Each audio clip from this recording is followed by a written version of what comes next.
Bug types are some of the worst Pokemon in the game, and I don't mean design wise, I mean like objectively the worst. But in Pokemon Infinite Fusion, you can fuse any two Pokemon together. So my goal in this video was to create some of the strongest bug type fusions to beat Pokemon Infinite Fusion's normal mode with only bug types. I've added some extra rules as well to make this challenge even harder. Can I finally make bug types strong, or will I fail and cement the bug type's reputation as being the worst? Well, let's find out. I named my rival Type Chart because at the end of the day, it's the bug type's biggest hater. And before I can get to fusing, I have to pick my starter Pokemon. And I decided to pick up Bulbasaur. But in hindsight, having a 4x weakness to fire and flying moves makes this a pretty bad choice.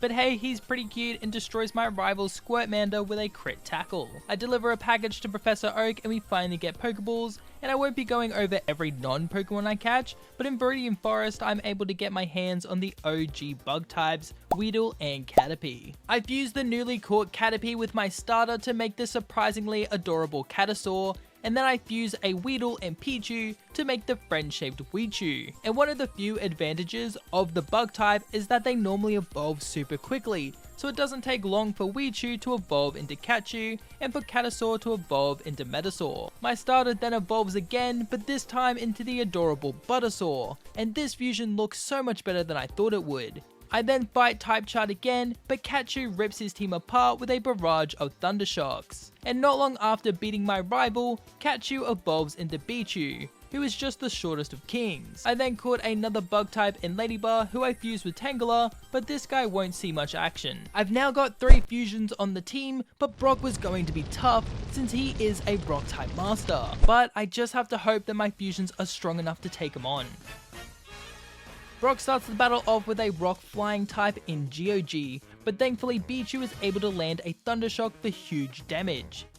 Though the GOG's Rock Tomb was nothing to laugh at as it brings us down to just 5 HP, forcing Pichu to eat his Oran Berry. Thankfully Pichu still outspeeds even after the Rock Tomb lowers it, so I'm able to take out his first Pokemon.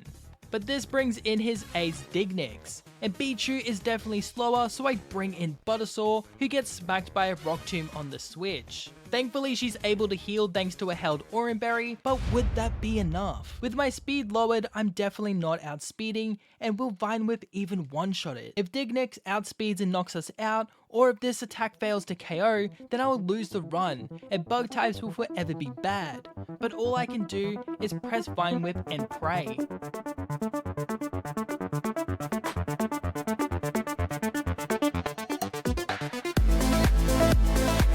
And we did it! The second toughest battle for our bug types was already out of the way. With Brock defeated, it was time to travel through Mount Moon. But on the way there, Buttersaur evolved into, well, Buttersaur. I found Buttersaur cuter than Buttersaur, but it's still cute I guess. And not long after, Pichu followed suit, evolving into well Pichu. These names aren't changing. And this little dude would be happy to sting the world. I mean, look at that smile. With some evolved fusions, I was confident I could take out Team Rocket, but they were too scared to fight me, so they forced this poor scientist to run at me, but his Koffmer fell to the power of Buttersaur and her Psybeam. I also caught a Paraswell in the mountain, which will prove to be an amazing Pokemon. I've made it to Cerulean City, but before we do anything, I've got to teach Type Chart a lesson. He leads with Nidotto, who whirlwinds Pichu out after tanking a Thunder Shock, but I just bring it back in and Nidotto gets paralyzed thanks to Pichu's static ability.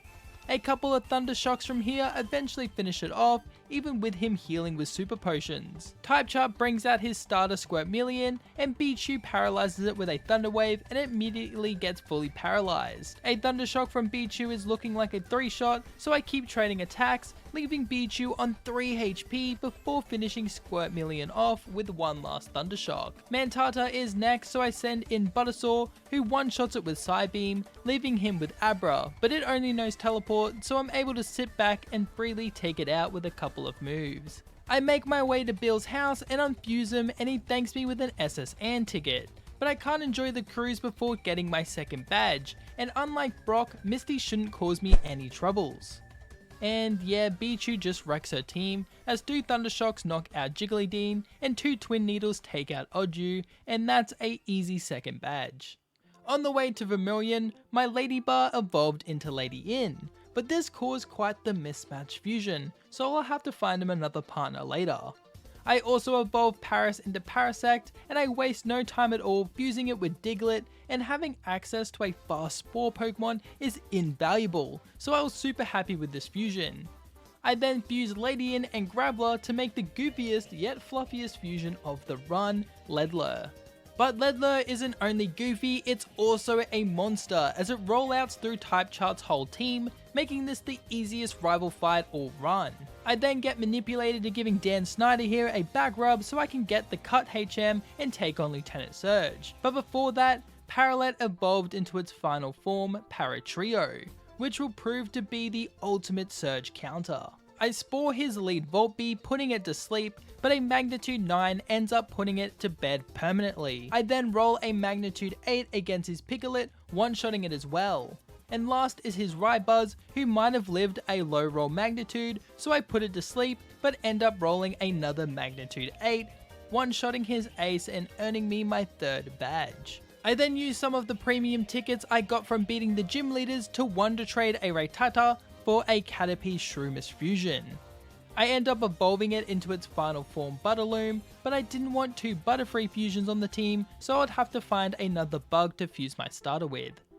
This is when I decided to randomize my game so I could get as many bug types as possible, and so I can get some rare and powerful Pokemon to make some more exciting fusions for you guys. This means I get a Shedinja who I fuse with my starter, but don't worry, I didn't give it the Wonder Guard ability. I also caught a Spinarak, which I evolved and then fused with a Growlithe. With a full team of bug fusions, I blitzed through Rock Tunnel and challenged Type Chart to another battle in the Pokemon Tower. Pichu is able to take out his Nidotto, though it does take a while because he uses 2 Super Potions. His second Pokemon Gyarados falls to 2 Sparks, bringing in his Starbra, but Pichu has -1 attack, so I switch into Sedshore. But Psybeam is a clean 2-hit KO, so I have to switch again. I bring in Paratrio, who can't be hit by his water moves thanks to its Dry Skin ability, so I freely put it to sleep with Spore, and from here 2 Magnitudes knock it out. I then do the exact same play to his starter, and that was yet another easy rival fight out of the way. I then decide it was time for a new Beedrill fusion, and I fused it with Kyurem. Its tail becoming a stinger is such a nice touch that really makes this fusion awesome. I then evolve the Growlithe portion of my Ariados fusion, but it's not a custom sprite. I even try reversing it, but no luck. So the logical next step was just to fuse it with Giratina to make this boss Spider Satan. It actually reminds me more of a centipede than a spider, which is arguably the more terrifying bug. With some powerful fusions on the team, I'm more than ready to take on Giovanni. Before that though, Shedshore evolves into its final form, and now I can fight this region's most infamous mob boss. His Arnix is able to live a Magnitude thanks to its sturdy ability, but another one is able to finish it off. This brings in his Ryraz, who I put to sleep straight away in fear of an Ice Beam. I bring Shedshore in and waste no time setting up a Growth. This ensures that Petal Dance one-shots the Rylas, and this leaves Giovanni with his scariest Pokemon, Horncarn. Its payback doesn't do much damage, and Petal Dance from Shedshore chunks it pretty hard. But then it hits us with a stab chip away, leaving my starter on just 4 HP. Thankfully, another Petal Dance knocks it out, and I barely got away with 0 deaths. Before saving Mr. Fuji with the Silph Scope, I decided to challenge Erica for my 4th badge. Beedrill is able to one-shot her Eggs duo with a 4-time super effective Ice Beam. Tanape is second, and Beedrill flies into the air, which spooks Erica into switching, bringing out her Ace Vileplume. It takes insane damage from Fly, and thanks to the chip, an Ice Beam is able to finish it off, leaving her cowardly Tanape, which can't live a Fly from Beedrill. And just like that, I've acquired the 4th badge. While climbing up the Pokemon Tower, I'm stopped by a ghostly figure that turns out to be a Genwhack. Thankfully, Aratina is able to knock it out with 3 Sucker Punches, and Mr. Fuji gives me the Pokeflute, so I can catch a Snorlax and head straight to Koga. Before I actually take him on though, I want to fuse some more Pokemon, starting with a dream fusion of mine, Yanmega and Flygon. They finally get the Bug Dragon typing they deserved, and honestly this fusion is dope, and with Tinted Lens it should be a menace. I finally found a compatible fusion for Scyther in Rayquaza. This fusion was awesome, but I wouldn't be bringing it to the Koga fight. I then fused Galvantula and Gardevoir, and this fusion was okay, but its Psychic Electric version looked more promising. I wanted a Psychic type for this fight, and my only option was to fuse Butterfree and Reuniclus. And while simple, this fusion was super neat, and with access to recover, it should prove pretty useful. I finished things off with quite possibly the most important fusion for this next fight, Heracross, a Heracross Rhyperior fusion. And with the ability Guts, this thing was going to be an absolute beast. And the fight against Koga was quick to prove that. A 2-hit Rock Blast from Heracross is able to knock out Koga's first Pokemon, Venomour. His Magnafang was immune to Drill Run and resisted Mega Horn, so I had to switch into Paratrio. I Spore the Floating Cyclops, and thinking it would be a free switch, I brought in my Butterfree fusion, but it goes for self-destruct, knocking itself out while only doing half of Butter's HP. Beedrill is Koga's third fusion, but Heracross walls it pretty hard and is able to knock it out with a 2-hit Rock Blast. This leaves Koga's Chunk, but despite its bulk, 2 Drill Runs are able to obliterate it, and with that we've beaten one of the more annoying gym leaders of Pokemon Infinite Fusion. We now have 5 badges but 0 deaths. It's been a pretty clean run so far, but that wasn't going to last, as I get ambushed by my rival in Silph Co. Beedrill does take out his Nidoette with 2 Ice Beams, but Thrash brought them down to half HP, so when Starbra comes out, I have to switch. I bring in Paratrio and Sucker Punch it twice for the KO. His Planog Taurus was next, and it hits a pretty nasty payback as Paratrio put it to sleep with Spore. I bring in Butters, but it wakes up on the next turn and sets up a workup, boosting its already powerful attack stat. I'm able to set up a Tailwind boosting the team's speed, though it does still outspeed and hits a payback, bringing Butters to red HP, and I hit a Psychic before having to switch into Gardevoir. But a Zen Headbutt and payback is enough to leave my Spider Lady on just 1 HP, so I of course have to switch again. I bring in Heracross, and 2 Aerial Aces is enough to finally finish this non-fusion off, but not without it tearing a hole in my team's HP. Electabuzz was 4th for type chart, and I knew Hydro Pump was coming Heracross's way, so I switched into Paratrio, who is immune to water attacks thanks to the Dry Skin ability.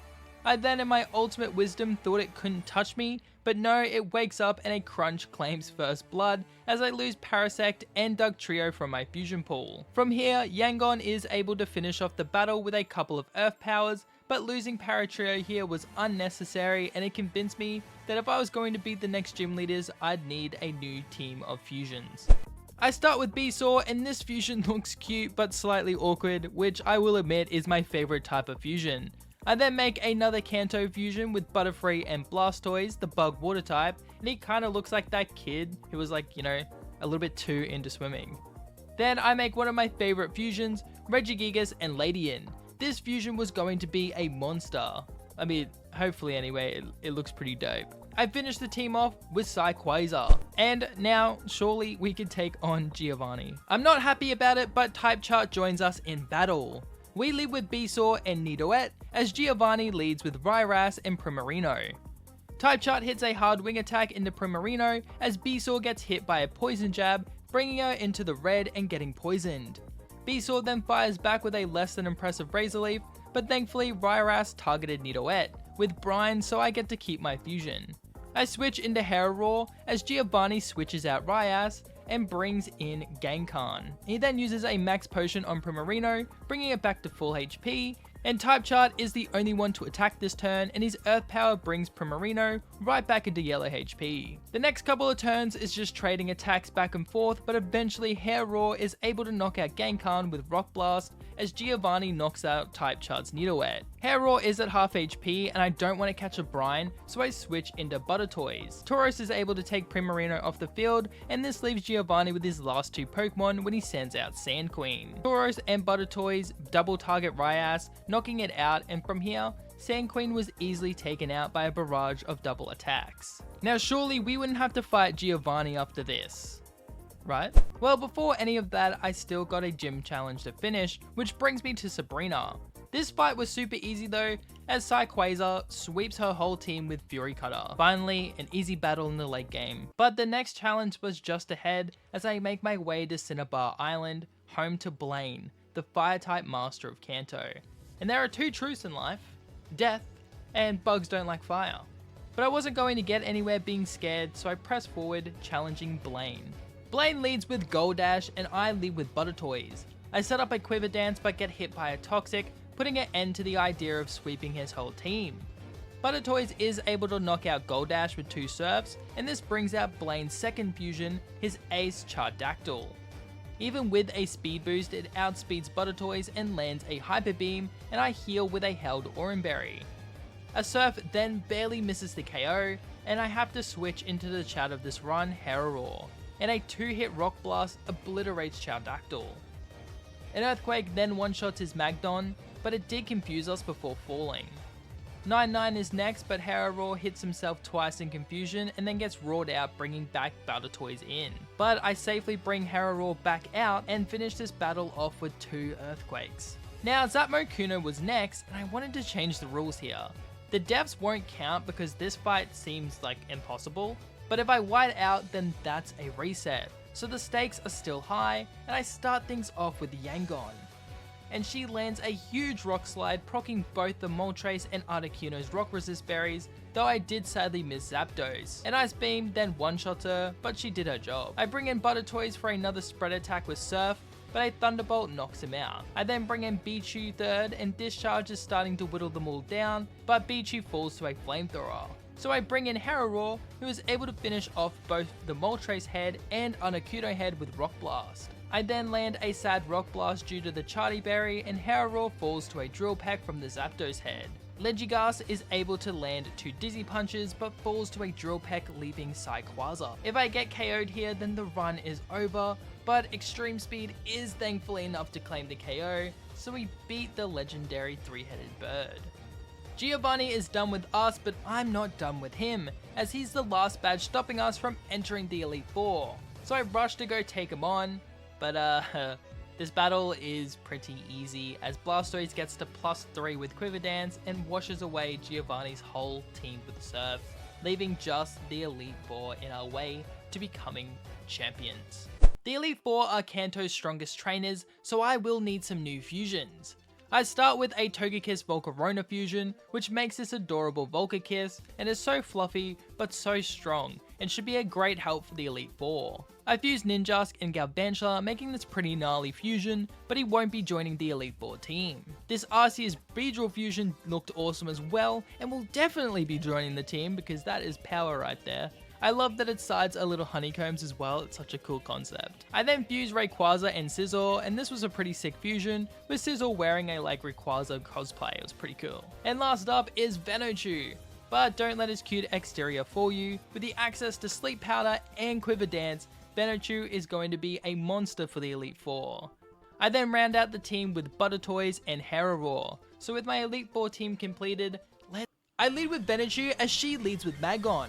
I put it to sleep with Sleep Powder, and Venuchu gets up 3 Quiver Dances before Lorelei uses a full restore. I put it to sleep again, but I only get 1 more Quiver Dance before it wakes up, but +4 should be good enough. A Thunderbolt then knocks out the sleeping Fire Mermaid, and Lorelei sends in Mambo. But Bug Buzz is super effective and one-shots it. Tentostir then falls to a single Thunderbolt. Jingrowth is then 4th and is Venuchu's 4th one-shot. Whereas is her last Pokemon, but it can't handle the power of Venuchu and his Thunderbolt, as I successfully sweep Lorelei. I told you guys, Venuchu would be a monster.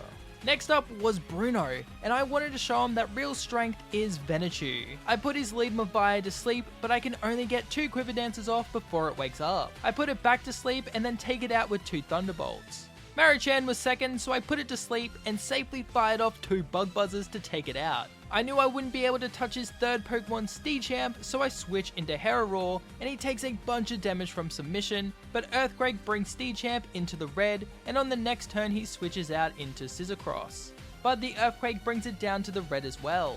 Not wanting to take a fighting type move, I switch into Volcakiss, who 4 times resists the close combat, and an air slash on the next turn knocks Cyros out for good. Magnix is next, so I switch into Razor, and I have to set up 2 Swords Dances so I can take it out with 2 Dragon Claws. I then switch into Butter Toys and finish off Steechamp with Surf, and that's the second Elite Four member out of the way. Agatha was third to take down, so I started the fight with Razor, and she leads with Mizmabat. I set up a Swords Dance, but a wing attack from Mizmabat procs Razor's Citrus Berry. Thankfully, on the next turn she uses Confuse Ray, and Razor hits a Dragon Claw to one-shot it. Gendoom was second, so I brought in Butter Toys. Her Shadow Ball does insane damage, and our Surf takes Gendoom into the red. I know Agatha will use a full restore, so I set up a free Quiver Dance, and then Surf one-shots it the next turn thanks to the boost. But this brings in the Dark Ghost type Umtur. I fire off a Bug Buzz, but it's just not enough damage for a 2-hit KO, so I try to set up another Quiver Dance, but it uses Night Slash, doing a fixed 55 damage